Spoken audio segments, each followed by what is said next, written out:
Bihar board का जो exam होगा, मैट्रिक का एग्जाम अभी, उस एग्जाम में ये उस एग्जाम के लिए मोस्ट वैल्यूएबल क्वेश्चन है इस चैप्टर का, एक्सरसाइज 3.3 का। ठीक है, इसमें क्या कर रहा है कि दो संख्याओं का अंतर 26 है। एक संख्या अगर दूसरी संख्या के 3 गुनी है तो उन्हें ज्ञात करना। यहाँ पे 2 संख्या बोल रहा है। ठीक है, तो यहाँ पे हल में लिखेंगे, माना कि पहली संख्या x मान लिए, ठीक है, दूसरी संख्या हमने क्या माना, y। ठीक है, अब चलते हैं प्रश्न से।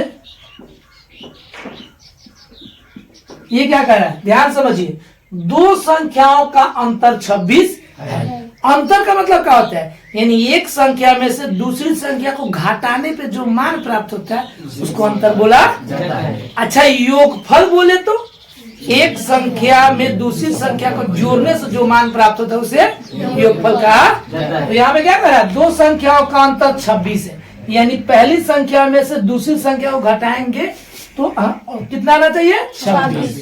तो यहाँ पे लिखेंगे पहली संख्या,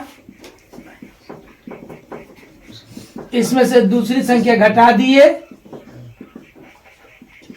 क्या हुआ, 26। तो पहली संख्या क्या है, x, और दूसरी संख्या क्या है, y बराबर 26। समीकरण 1। पुनः प्रश्न से देखेंगे, एक बार फिर प्रश्न से देखेंगे। प्रश्न क्या बोल रहा है, तो बोल रहा है एक संख्या दूसरी संख्या है कितनी गुनी है, 3 गुनी है। यानी पहली जो संख्या है, पहली संख्या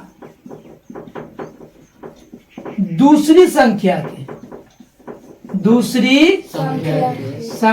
के कितनी गुनी है बाबू, 3 गुनी है, यानी 3 से गुना कर देंगे। तो ये जो पहली संख्या है वो क्या है, x 3, और दूसरी संख्या क्या है हमारा, y। ठीक है, यानी x बराबर 3y। आगे हम लोग का देखेंगे, x का मान कितना आ गया, 3y। x का मान कितना आया, 3y। ठीक है, ये हमारा समीकरण 2 हो गया। ठीक है, अब इस x का मान समीकरण 1 में रखेंगे। ठीक है, तो लिखेंगे x का मान समीकरण 1 में रखने पर रखिए।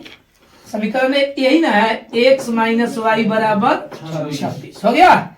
x की जगह पर हम क्या रखेंगे, 3y, माइनस वाई बराबर 26। ठीक है, 3y में से 1y गया तो कितना y बचेगा, 2y बराबर 26। तो बाबू यहाँ पे y बराबर क्या होगा, ये 26 है, ये 2 गुना में है ना, उस सर जाएगा तो 26 बट्टा 2 कितना हुआ, y बराबर 13।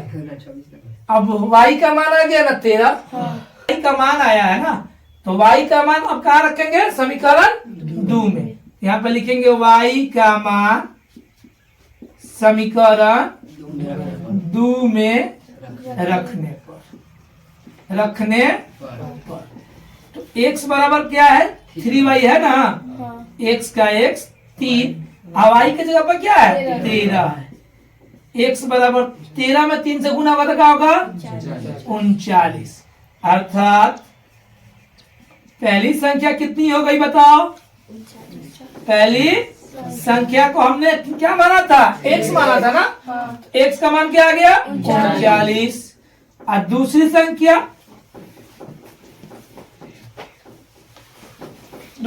क्या माना था, y माना था ना, तो y का मान क्या आया है बाबू यहाँ पे, ये आपका क्या हो गया, ये क्या होगा बाबू आपका, ठीक है, समझ में आया सबको।